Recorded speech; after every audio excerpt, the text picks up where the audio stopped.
BJP ಶಾಸಕ ST. Somashekar ಅವರ ನಡೆ ಬಹಳ ಕುತೂಹಲ ಕೆರಳಿಸ್ತಾ ಇದೆ. ನೋಡಿ, ಶಿಕ್ಷಣ ಕ್ಷೇತ್ರದ ಚುನಾವಣೆ, ಆ ಚುನಾವಣೆಯಲ್ಲಿ ಮೈತ್ರಿ ಅಭ್ಯರ್ಥಿಯಾಗಿ ರಂಗನಾಥ್ ಅವರಿದ್ದಾರೆ. ಅವರ ಪರ ಮತಯಾಚನೆ ಮಾಡದೆ ಕಾಂಗ್ರೆಸ್ ಅಭ್ಯರ್ಥಿಯಾಗಿರುವಂಥ ಪುಟ್ಟಣ್ಣ ಅವರ ಪರ ಸೋಮಶೇಖರ್ ಅವರು ಮತಯಾಚನೆಯನ್ನು ಮಾಡಿದ್ದಾರೆ. ಕಾಂಗ್ರೆಸ್ ಶಿಕ್ಷಕರ ಕ್ಷೇತ್ರದ ಅಭ್ಯರ್ಥಿಯಾಗಿರುವಂಥ ಪುಟ್ಟಣ್ಣ ಅವರ ಪರ ಬಿಜೆಪಿ ಶಾಸಕ ಎಸ್.ಟಿ. ಸೋಮಶೇಖರ್ ಅವರು ನಿನ್ನೆ ಅವರ ಕ್ಷೇತ್ರದ ಶಿಕ್ಷಕರ ಜೊತೆ ಸಭೆ ನಡೆಸಿದ್ದಾರೆ. ಆ ಸಭೆಯಲ್ಲಿ ನೀವೆಲ್ಲರೂ ಕಾಂಗ್ರೆಸ್ ಅಭ್ಯರ್ಥಿ ಪುಟ್ಟಣ್ಣ ಅವರಿಗೆ ನೀವು ಮತವನ್ನ ಹಾಕಿ ಅಂತ ಹೇಳಿ ಅವರು ಮತಯಾಚನೆಯನ್ನ ಮಾಡಿದ್ದಾರೆ. ಮಾಜಿ MLC ಪುಟ್ಟಣ್ಣ ಪರ ಶಾಸಕ ಸೋಮಶೇಖರ್ ಭರ್ಜರಿಯಾಗಿ ಮತಯಾಚನೆಯನ್ನ ಮಾಡಿದ್ದಾರೆ. ನೋಡಿ, ಯಶವಂತಪುರ ವಿಧಾನಸಭಾ ಕ್ಷೇತ್ರದಲ್ಲಿ ಬರುವಂತ ಶಿಕ್ಷಕರನ್ನ ಸಭೆಗೆ ಆಹ್ವಾನಿಸಿ ಆ ಸಭೆಯಲ್ಲಿ ಅವರು ಪುಟ್ಟಣ್ಣ ಅವರಿಗೆ ನೀವು ಮತವನ್ನ ಹಾಕಿ ಅಂತೇಳಿ ಪುಟ್ಟಣ್ಣ ಪರವಾಗಿ ಮತಯಾಚನೆಯನ್ನ ಮಾಡಿದ್ದಾರೆ. ಏನ್ ಕಾರಣ? ಬಿಜೆಪಿಯಲ್ಲಿ ಅವರು ಮುನಿಸ್ಕೊಂಡಿದ್ದಾರೆ. ಕಾರ್ಯಕಾರಿಣಿ ಮೀಟಿಂಗು ಕೂಡ ಮೊನ್ನೆ ಹಾಜರಾಗಿರಲಿಲ್ಲ. ಶಾಸಕಾಂಗ ಪಕ್ಷದ ಸಭೆಯಿಂದಲೂ ಕೂಡ ಅವರು ದೂರ ಉಳಿದುಕೊಂಡಿದ್ರು. ಬಹಳ ಕುತೂಹಲ ಕೇಳಿಸ್ತಾ ಇದೆ. ಬಿಜೆಪಿ ಕರೆದಂತ ಶಾಸಕರ ಸಭೆಗೂ ಕೂಡ ಅವರು ಗೈರಾಗಿದ್ರು. ಹಾಗಾಗಿ ಅವರ ನಡೆ ಬಹಳ ಕುತೂಹಲ ಕೇಳಿಸ್ತಾ ಇದೆ.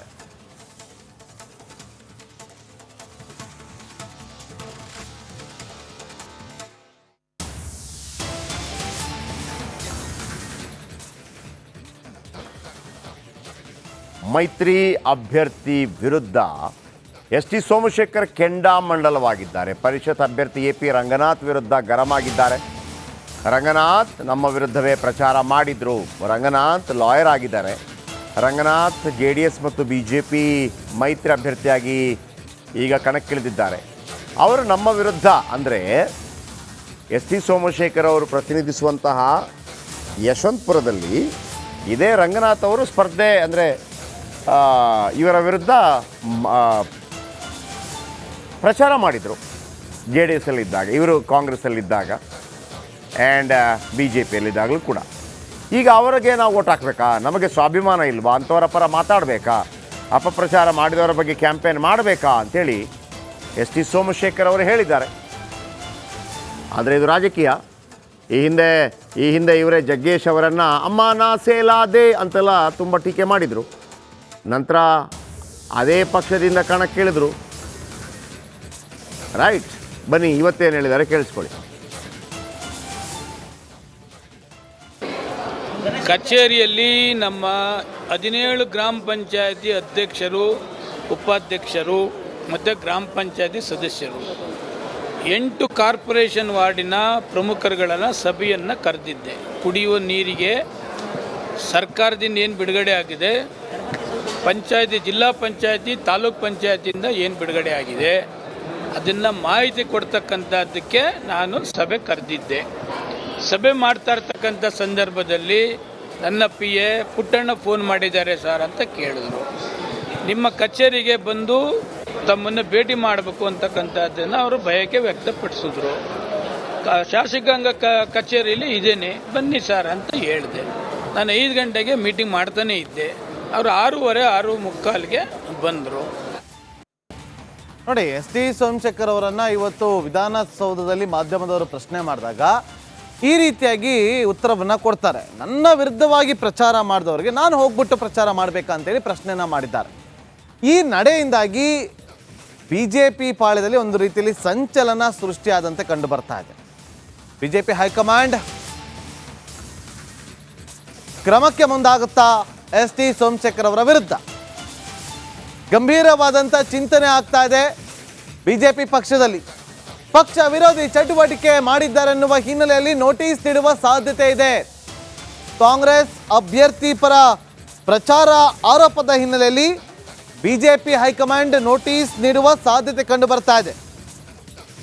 ಬಿಜೆಪಿ ನಾಯಕರು ಹೈಕಮಾಂಡ್ಗೆ ಪ್ರಚಾರ ಮಾಡ್ತಾ ಇರುವಂಥ ಫೋಟೋವನ್ನು ಕಳುಹಿಸಿಕೊಟ್ಟಿದ್ದಾರೆ ಎನ್ನುವ ಮಾಹಿತಿ ಇದೆ. ಆ ಫೋಟೋ ಆಧಾರದಲ್ಲಿ ಅವ್ರಿಗೆ ನೋಟಿಸ್ ಕೊಡುತ್ತಾ ಬಿಜೆಪಿ ಹೈಕಮಾಂಡ್ ಅನ್ನುವ ಪ್ರಶ್ನೆ ಈಗ ಉದ್ಭವ ಆಗ್ತಾ ಇದೆ.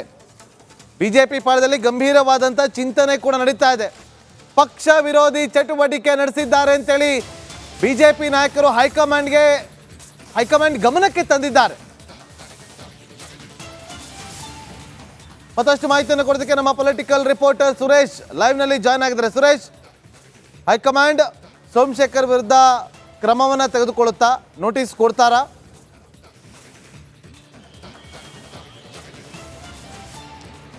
ನಾಗೇಂದ್ರ ಬಾಬು, ಸದ್ಯ ಆರಂಭಿಕ ಹಂತದಲ್ಲೇ ಮೈತ್ರಿ ಅಭ್ಯರ್ಥಿ ಎ ಪಿ ರಂಗನಾಥ್ ಅವರಿಗೆ ಆರಂಭಿಕವಾಗಿ ಹಿನ್ನಡೆ ಆಗಿರ್ತಕ್ಕಂಥದ್ದು ಇಲ್ಲಿ ಕಂಡುಬರ್ತಿರ್ತಕ್ಕಂಥದ್ದು. ಇಲ್ಲಿ ಪ್ರಮುಖವಾಗಿ ಎಸ್ ಟಿ ಸೋಮಶೇಖರ್ ಅವರ ಆರೋಪವನ್ನು ಮೊದಲು ಗಮನಿಸೋದಾದರೆ ನಾವು ಈ ಹಿಂದೆ ಯಶವಂತಪುರ ಕ್ಷೇತ್ರದಲ್ಲಿ JDS ಅಭ್ಯರ್ಥಿಯಾಗಿ ಜವರೇಗೌಡರು ಸ್ಪರ್ಧೆ ಮಾಡಿದರು.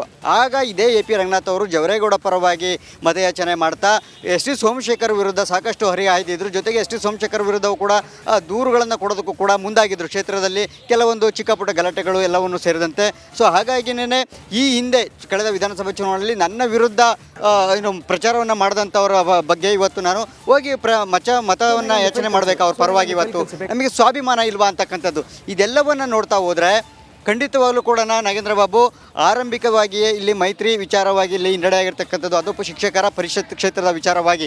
ಸೊ ಈಗಾಗಲೇ ರಾಜ್ಯ ನಾಯಕರ ಗಮನಕ್ಕೂ ಕೂಡ ಈ ಸ್ಪಷ್ಟವಾಗಿ ಬಂದಿದ್ದು, ಏನು ಅಭ್ಯರ್ಥಿ ಇದ್ದಾರೆ ಕಾಂಗ್ರೆಸ್ ಅಭ್ಯರ್ಥಿ ಪುಟ್ಟಣ್ಣ ಅವರು, ಅವರ ಪರವಾಗಿ ಎಸ್ ಟಿ ಸೋಮಶೇಖರ್ ಅವರು ಮತಯಾಚನೆ ಮಾಡ್ತಿದ್ದಾರೆ ಅಂತಕ್ಕಂತಹ ದೂರು ಈಗಾಗಲೇ ಯಶವಂತಪುರ ಕ್ಷೇತ್ರದಿಂದಲೂ ಕೇಳಿದಂತೆ, ಹಾಗೆ ಎ ಪಿ ರಂಗನಾಥ್ ಅವರು ಕೂಡ ಈಗಾಗಲೇ ಮೈತ್ರಿ ನಾಯಕರಿಗೆ ಈಗಾಗಲೇ ದೂರನ್ನು ಕೊಟ್ಟಿರ್ತಕ್ಕಂಥದ್ದು. ಈ ದೂರನ್ನು ಪರಿಗಣಿಸಿರ್ತಕ್ಕಂತಹ ರಾಜ್ಯ ನಾಯಕರು ಖಂಡಿತವಾಗಲೂ ಕೂಡ ಇವತ್ತು ಅಥವಾ ನಾಳೆ ಈ ಬಗ್ಗೆ ಒಂದು ಸ್ಪಷ್ಟನೆಯನ್ನು ಕೇಳುವಂತಹ ಸಾಧ್ಯತೆಗಳು ಕೂಡ ಇರತಕ್ಕಂಥದ್ದು ಎಸ್ ಟಿ ಸೋಮಶೇಖರ್ ಅವರ ವಿರುದ್ಧ, ಎಸ್ ಟಿ ಸೋಮಶೇಖರ್ ಅವರ ಕಡೆಯಿಂದ.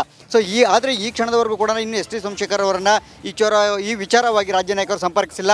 ಆದರೆ ಈಗಾಗಲೇ ಎಸ್ ಟಿ ಸೋಮಶೇಖರ್ ಅವರು ಒಂದು ಹೆಜ್ಜೆ ಅನ್ನೋದಕ್ಕಿಂತ ಈಗಾಗಲೇ ಪಕ್ಷದಿಂದ ಸಾಕಷ್ಟು ದೂರ ಹೋಗಿರ್ತಕ್ಕಂಥದ್ದು. ಸೊ ಹೀಗಾಗಿಯೇ BJP ನಾಯಕರು ಕೂಡ ಅವರನ್ನು ಅಷ್ಟಾಗಿ ಗಂಭೀರವಾಗಿ ಕೂಡ ಪರಿಗಣಿಸ್ತಾ ಇಲ್ಲ.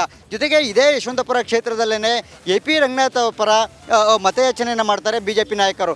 ಆ ಸಂದರ್ಭದಲ್ಲಿ ಎಸ್ ಟಿ ಸೋಮಶೇಖರ್ ಅವರನ್ನು ಪರಿಗಣನೆಗೆ ತಗೊಳ್ಳೋದಿಲ್ಲ.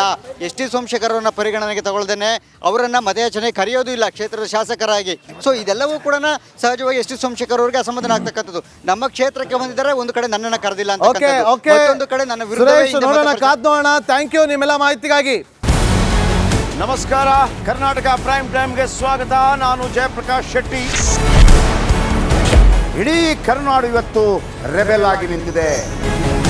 ಈ ಹಗರಣಗಳನ್ನು ಸದನದಲ್ಲಿ ಪ್ರಸ್ತಾಪ ಮಾಡಲು ಕೂಡ ಕಾಂಗ್ರೆಸ್ ಹಿಂದೇಟು ಹಾಕಿದ್ದೇಕೆ? ನಿಮ್ಗೆ ಸಂಬಳ ಅದಕ್ಕೆ, ನಿಮಗೆ ವಾಹನ ಅದಕ್ಕೆ, ನಿಮಗೆ ವೆಪನ್ ಅದಕ್ಕೆ, ನೀವು ಅದನ್ನು ಸೆರೆ ಹಿಡಿಬೇಕಾಗಿತ್ತು. ನೀವು ವಿದ್ಯುತ್ ಬರ ಇದೆ ಅಂತ ಹೇಳ್ತಾ ಇದ್ದೀರಿ, ಎಲ್ಲಿ ಬರ ಇದೆ ನೀವು ಹೇಳಬೇಕು. ಪಾಕಿಸ್ತಾನ್ ಆಕ್ಯುಪೈಡ್ ಕಾಶ್ಮೀರ್ ಅದು ಎಂದೆಂದಿಗೂ ನಮ್ಮದು. 40 ಮೆಷಿನ್ಗಳು ತಂದಿತ್ತು ನೋಟ್ ಎಣಿಸುವುದಕ್ಕೆ, ಅದೇ ಹಾಳಾಯಿತು. ಮಥುರಾದ ಗಲಾಟೆ ಇದೆಯಲ್ಲ, ಅದು ಸ್ಥಳೀಯವಾಗಿ ಕೂತು ಪರಿಹರಿಸಬಹುದಾದಂಥ ಕಾನೂನಿದೆ. ಗ್ಯಾರಂಟಿ ಯೋಜನೆಯಿಂದ ನಷ್ಟ ಆಗಿದೆ, ಲಾಭ ಆಗಿದೆ, ದಯವಿಟ್ಟು ಹೇಳಿ. Dawood Ibrahim most wanted criminal ಯಾವಾಗಾದ ಅಂದರೆ ಇಲ್ಲಿ ತನಕ ಭಾರತ ದೇಶದಲ್ಲಿ ಓರ್ವ ದಲಿತ ಪ್ರಧಾನಿಯಾದಂಥ ಇತಿಹಾಸವೇ ಇಲ್ಲ. ರಿಪಬ್ಲಿಕ್ ವರ್ಲ್ಡ್ ಆಪ್ ಇದು ಕೇವಲ ಅಪ್ಲಿಕೇಶನ್ ಅಲ್ಲ, ಸಮಗ್ರ ಸುದ್ದಿಗಳ ಸಂಪರ್ಕ ಮಾರ್ಗಕ್ಕೆ ಕ್ರಾಂತಿಕಾರಿ ಬದಲಾವಣೆ. ರಿಪಬ್ಲಿಕ್ ವರ್ಲ್ಡ್ ಆಪ್ ಕೇವಲ ಸುದ್ದಿ ಅಪ್ಲಿಕೇಶನ್ ಅನ್ನ ಪರಿಚಯ ಮಾಡ್ತಾ ಇಲ್ಲ, ಬದಲಾಗಿ ಡಿಜಿಟಲ್ ಸುದ್ದಿ ಬಳಕೆಯ ಹೊಸ ಯುಗಕ್ಕೆ ನಾಂದಿ ಹಾಡ್ತಾ ಇದೆ. ಇದೊಂದು ಬ್ರೇಕಿಂಗ್ ನ್ಯೂಸ್, ಪ್ರಭಾವಶಾಲಿ ಕಾರ್ಯಕ್ರಮಗಳಿಗೆ ಗಟ್ಟಿಯಾದ ವೇದಿಕೆ. ರಿಪಬ್ಲಿಕ್ ವರ್ಲ್ಡ್ ಅಪ್ಲಿಕೇಶನ್ ಈಗ ಲೈವ್ ಆಗಿದೆ. ಗೂಗಲ್ ಪ್ಲೇ ಸ್ಟೋರ್ ಮತ್ತು ಆಪಲ್ ಆಪ್ ಸ್ಟೋರ್ ಎರಡರಲ್ಲೂ ಲಭ್ಯವಿದೆ. ಈಗಲೇ ಡೌನ್ಲೋಡ್ ಮಾಡಿ.